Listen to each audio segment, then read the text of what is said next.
Hello, क्या आप एक तरफा जीवन के फार्मूला चाहते हैं? एक तरफा मतलब क्या है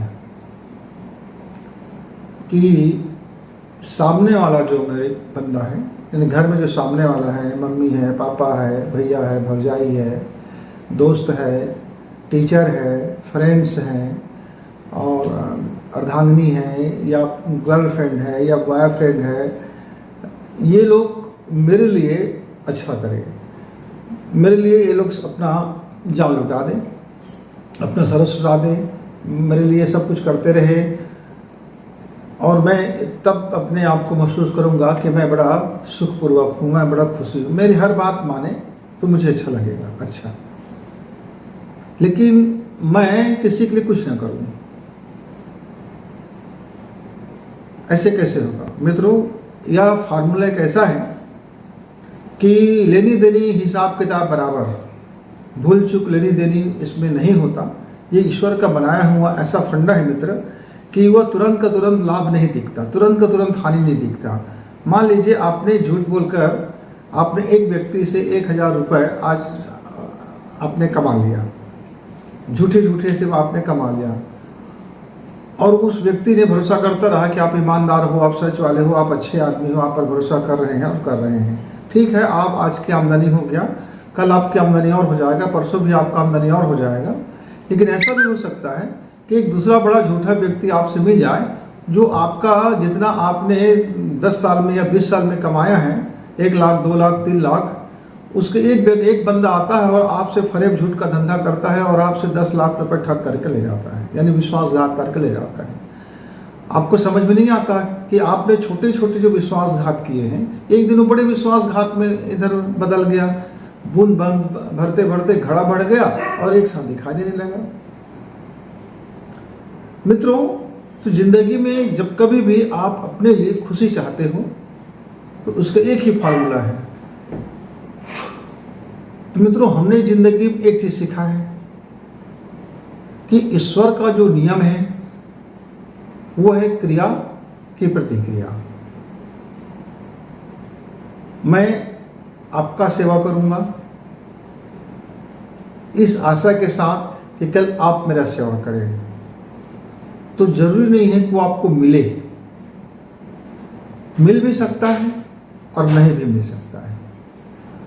इसीलिए विद्वानों ने कहा, नेकी कर दरिया में डाल। अब नेकी करने के बाद आप दरिया में जब डाल देते हैं, इसका मतलब क्या है कि आप अपना जो कार्य है कर्तव्य मानकर चलें। आप किसी को खुशी दें, आप किसी के लिए अच्छा करें, आप किसी को संसाधन दें, मतलब आप अपने खुशी के लिए खुश हो जाइए कि मैं आप सेवा कर रहे हो।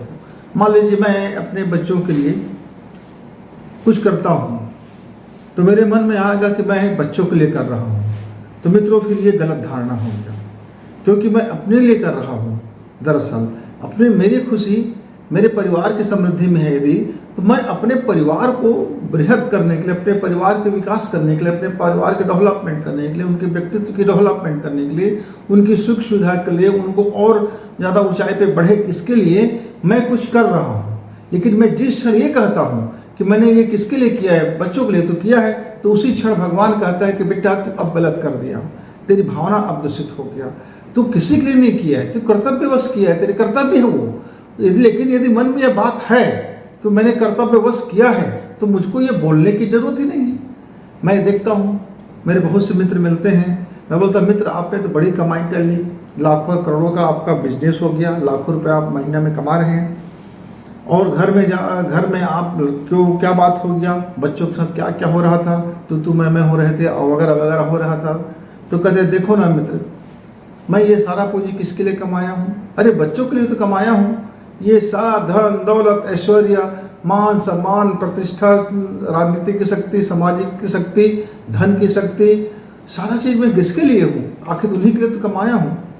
मैंने मुस्कुरा के कहा नहीं मित्र, यहाँ गलत हो। आप कमाए हों, उस कमाने का हिस्सेदारी बच्चों को मिला, आपकी पत्नी को मिला, आपके भाई को मिला, मम्मी पापा को मिला, लेकिन आप उनके लिए ही काम नहीं कर रहे थे। जरा देखो तो सही, आपने बिजनेस किसके लिए किया? खुद के लिए।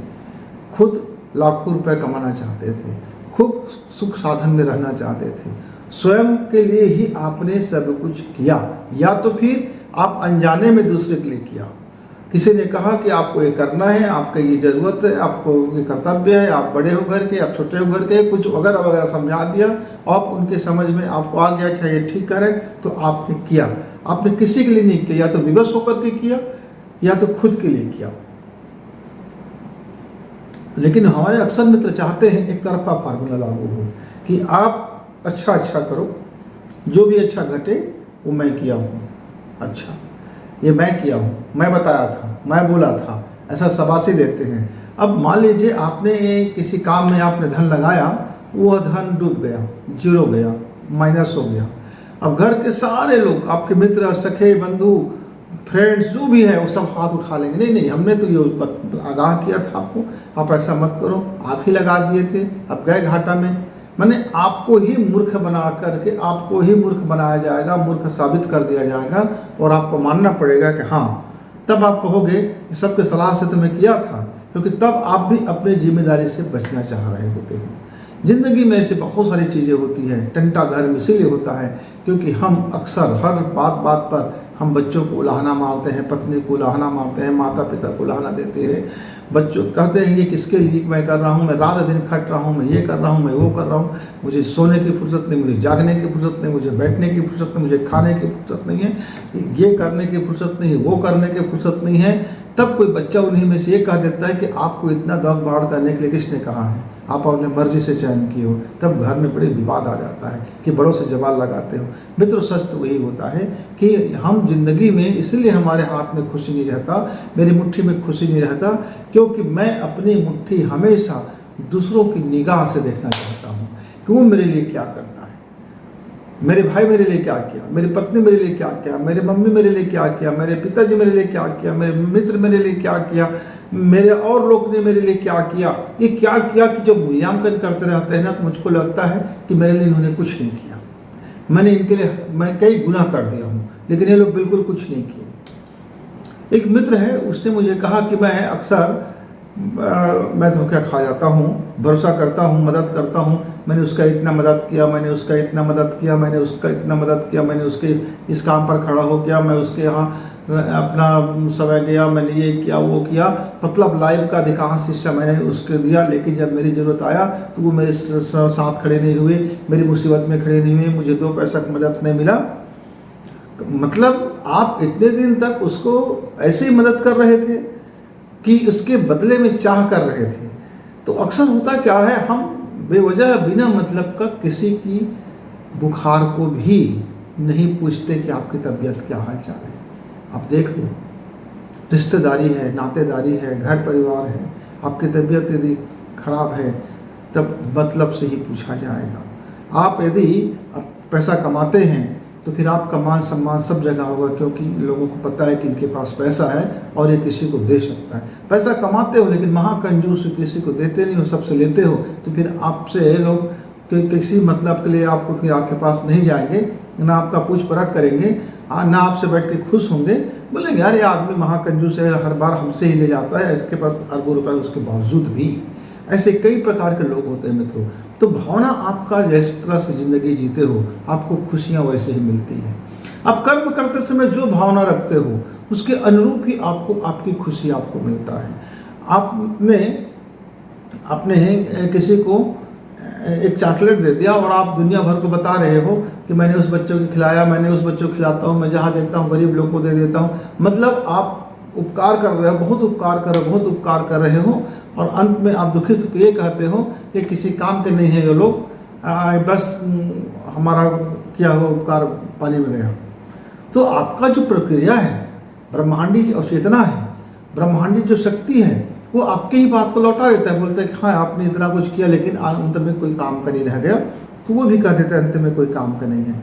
लेकिन यदि कोई बंदा चुपचाप और अपने को खुशी समझ करके किसी के कुछ कर देता है, वो कभी किसी से कहता नहीं है, वो अंदर से खुश होता है गदगद कि आज मुझे ईश्वर ने अवसर दिया और मैं किसी का काम आ गया, मैं मदद किया। अरे माता पिता का मदद कर देते हैं बच्चों की मदद माता पिता कर देते हैं, पड़ोसी की मदद कर देता है, तो इसमें कौन सी बड़ी बात है।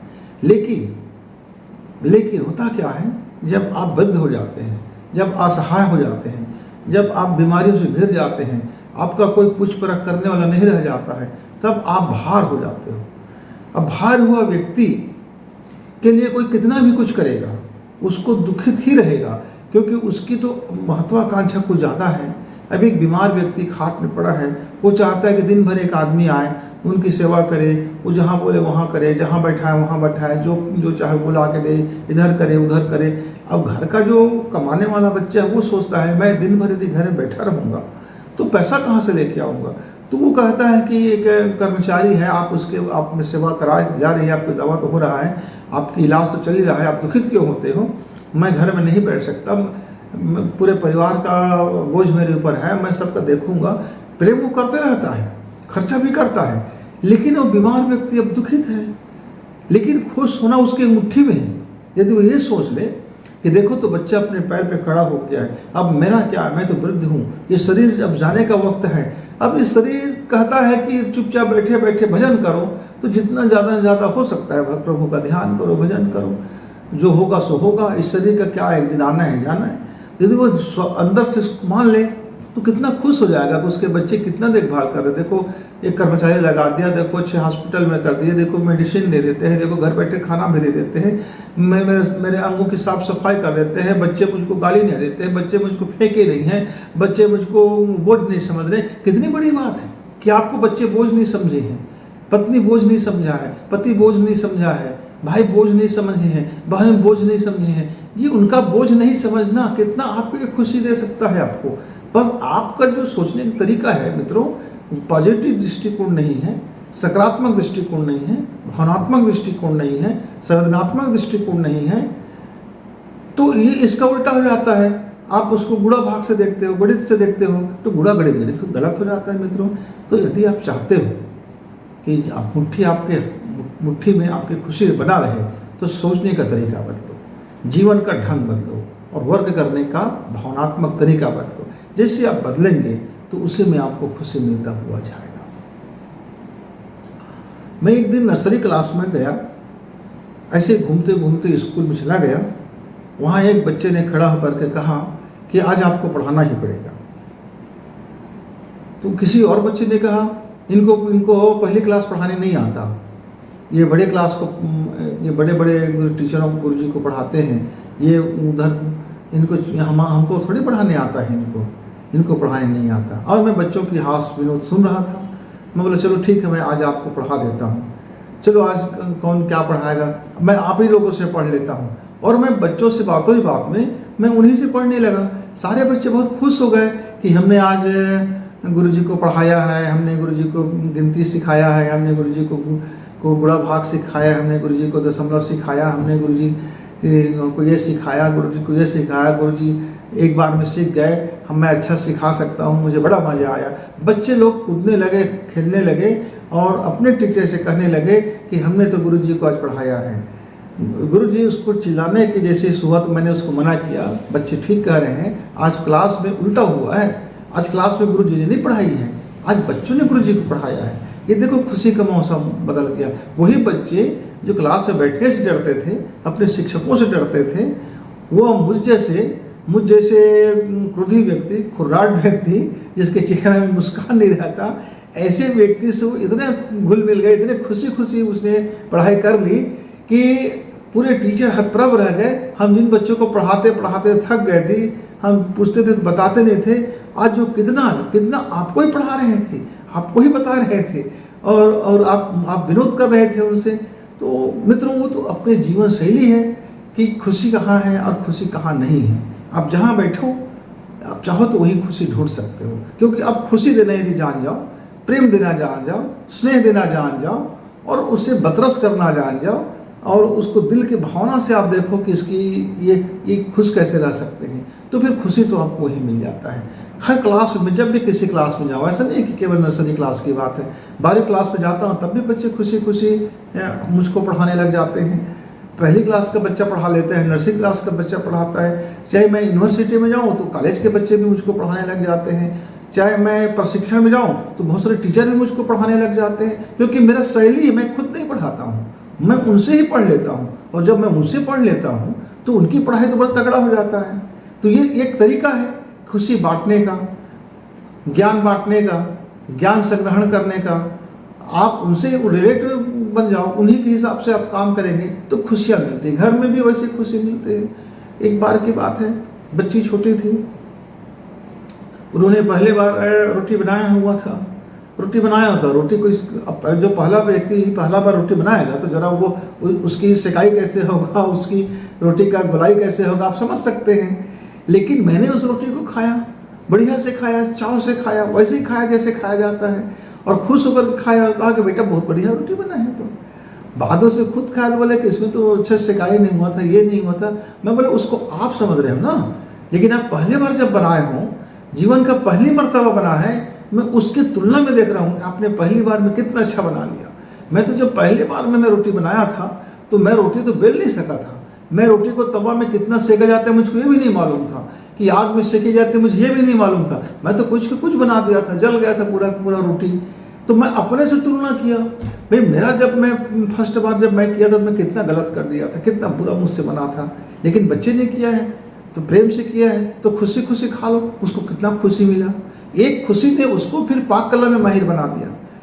आप किसी का दिया हुआ कुछ भोजन करते हो और आप उसको कहने लग जाते हो कि अच्छा नहीं बनाने आया, ऐसा नहीं बनाने आया, वैसा नहीं बनाने आया, खाक तुम बना सकते हो, ऐसे तुम्हारा बुद्धि घास चलने गया है क्या। अब उसके अंदर में लाख टैलेंट है, उसके बावजूद उसका टैलेंट दम घुट जाएगा, क्योंकि वो फिर दुखित हो जाएगा और न तो आपको खुशी मिलेगा न उनको खुशी मिलेगा। तो मित्रों, यदि आप जिंदगी में कहीं भी खुशी चाहते हो, इसका मतलब खुशी बाहर नहीं है, इसका मतलब खुशी आपके हाथ में है, आपके जीवन शैली में है, आपके सोच विचार की शैली में है, आपके जीवन जीने के तरीके की शैली में है। तो इसको फार्मूला एक साइड लागू नहीं होता, हाँ एक तरफा आप अपने तरफ लागू कर सकते हैं। कृष्ण क्या कहता है गीता में अर्जुन से कि तू कर्म कर, फल की चिंता मत कर, तू फल मिलेगा ये सोच के कर्म मत कर। मेरा ये कर्म है ये सोच के तू कर्म कर, क्योंकि तेरे सोचने के पर ही तेरा फल निर्धारित है। जब तक तू फल की आकांक्षा और महत्वाकांक्षा में बैठे रहोगे तब तक हो सकता है उसका परिणाम हो ना मिले जो तुम चाहते हो।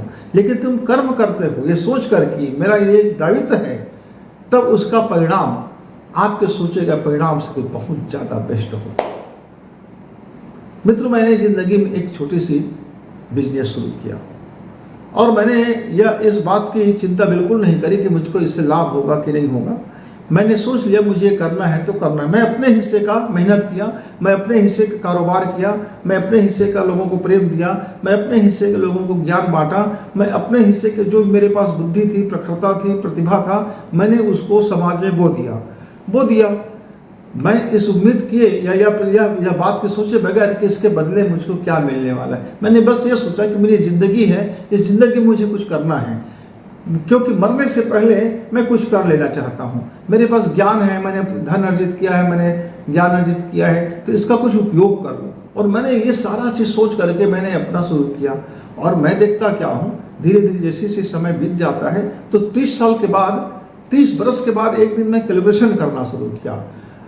वैसे तो हर साल लेखा बही होता है, खाता बही होता है, CA चार्टेड अकाउंटेंट उसको अपना जो भी रिपोर्ट बना करके दे देता है कि कितना लाभ कितना हानि, कितने मद में हुआ, क्या हुआ। लेकिन मैंने 30 बरस बाद अपना हिसाब किताब देखा कि मैंने अपने जो बिजनेस थी कितने रुपए से शुरू किया।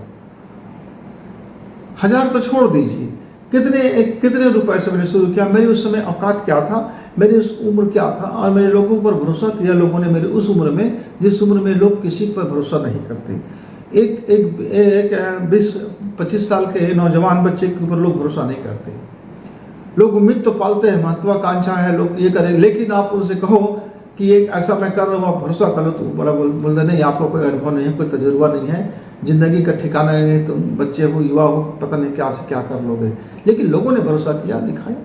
और मैं 30 साल के सफ़र को देखता हूँ तो ये 30 साल मेरे लिए खुशियों का समंदर बन जाता है। मेरे लिए मुझे धन भी मिला, सम्मान भी मिला, स्नेह भी मिला, प्यार भी मिला, और वो सब कुछ मिला जो मैंने नहीं मांगा। मैंने कभी मांगा नहीं, लेकिन मुझे सब कुछ मिलता चला गया, सब कुछ मिलता चला गया। सबसे बड़ी बात है कि मेरे जो बच्चे हैं उनको उनको ये ज्ञान मिल गया कि उसके जीवन में उसको क्या करना चाहिए, उसको एक अपना जीवन का दिशा मिल गया, एक अनुशासन मिल गया। तो मित्रों, कभी कभी आप ना जब किसी की खुशी के लिए कुछ करते हो, और मैंने किसके लिए किया कि मुझको बच्चों में खुशी बांटना है, मुझको लोगों में ज्ञान बांटना है, मुझको लोगों को उनकी अपनी बेहोशी में जो ज़िंदगी जीने उसको होशपूर्वक ज़िंदगी जीने के तरीके में सिखाना है। मैं हो सकता है जिसके पास जितना ज्ञान होगा उसको भी मैं ग्रहण करूँगा, और मेरे पास जो है मैं उसको मैं बांट दूंगा, शेयर कर दूंगा। बस एक छोटी सी मन में अवधारणा लिया और हमने शुरू कर दी। और जैसे गोमुख गंगा में पानी थोड़ा होता है लेकिन आगे चल करके बहुत विशाल हो जाता है। मित्रों, हमने देखा कि कई संस्थाएं पहले बहुत छोटे रूप में शुरू होता है, और कुछ समय के बाद जब देखते हैं तो वो विशाल काय हो जाता है। क्यों हो जाता है? उन्होंने अपनी खुशियाँ बांट दी, लोगों से खुशियाँ मुझे मिलेगा, लोग मुझे खुशियाँ देंगे, इस बात की चिंता किए बगैर उन्होंने सिर्फ एक ही काम किया, फोकस किया काम पर और अपनी खुशियाँ बांट दी। मित्रों, जिंदगी में खुशी आप बाहर ऐसा मत तलाशिए कि खुशी आपके अंदर है। इधर देखिए, आप ये दोनों हाथ से कर्म अच्छा करते हो, भाव अच्छा करते हो, तो ईश्वर ने ये कर्म में इतनी शक्ति दिया है। लक्ष्मी का वास है, सरस्वती का वास है, माँ काली का वास है, शिव जी का वास है, सब कुछ इसी में है, कर्म है। यह हाथ से भी आपका अच्छा कर्म बनता है, ये हाथ आप जोड़ते हैं, ये हाथ ही किसी को उठाते हैं, इस हाथ से ही आप बच्चे को पकड़ते हैं, इस हाथ से ही आप किसी से गले लग मिलते हैं। मित्रों, वो आपके ऊपर है कि आप अपने इस हाथ का उपयोग, अपनी इस बुद्धि का उपयोग, आप अपने कान का उपयोग, आप अपने नाक का उपयोग, आप अपने आँख का उपयोग, आप अपने संपूर्ण अस्तित्व का उपयोग कैसे करते हैं, वो तो आप ही के हाथ में है ना। तो क्रिया आप इधर से सोचो। कृष्ण ने अर्जुन से जो कहा कि तू कर्म कर और फल की प्रति इच्छा मत कर, तो तू खुशी दे लोगों को, इस बात के सोचे बगैर कि इसके बदले में रिप्लाई में आपको कोई खुशी मिलेगा। तब ये गीता का ज्ञान हो गया, तब ये एक धर्म हो गया, तब ये एक शानदार कर्म हो गया। लेकिन जैसे हम हिसाब लगाते हैं, हम दुकान में जाते हैं, भैया ये माल कितने का है, ये माल 1000 का है, तो चलो हमने काउंटर में 1000 जमा कर दो, वो माल पैक कर दो। तो ये जो भौतिक संसाधन होता है, जो भौतिक लेन देन होता है, बुरा भाग होता है, आप इस तरह से खुशियाँ नहीं प्राप्त कर सकते। आप ये नहीं कह सकते कि पापा मैंने आज आपके लिए 1000 का गिफ्ट लाया है, अब आप 1 साल के लिए खुश रहिए। बिल्कुल भी तुम्हें दुखित मत होना, बात में रोना मत, बात में दुखित मत होना। आपको खाना मिले तो ठीक, ना मिले तो ठीक, कपड़ा मिले तो ठीक, ना मिले तो ठीक, आप खुश रहना, मैंने आपको 1000 का गिफ्ट दे दिया। ऐसे नहीं हो, तो वो 1000 का गिफ्ट हो सकता है 1 मिनट में खत्म हो जाए, लेकिन आपने उनकी बात को सुना, उनके विचार को सुना और उनके कहे किसी बात पर अमल किया और उनको धन्यवाद दिया, वो लाइफ टाइम तक खुश हो जाएगा। आप एक माह की क्या बात करते हैं, 1 साल की क्या बात करते हैं, वो तो जीवन भर खुश हो जाएगा। अद्भुत मेरा भाग्य, मुझको ऐसे संतान मिला करके। तो मित्रों, खुशियाँ ना आपके अंदर है, इसलिए उस अंदर की तरफ देखो, कर्म की तरफ देखो, भावना की तरफ देखो, बाहर ढूंढना मत। जब तक आप अपने खुशी को अपने मुट्ठी में देखते हो, तब तक गुरु जी को विदा। नमस्कार।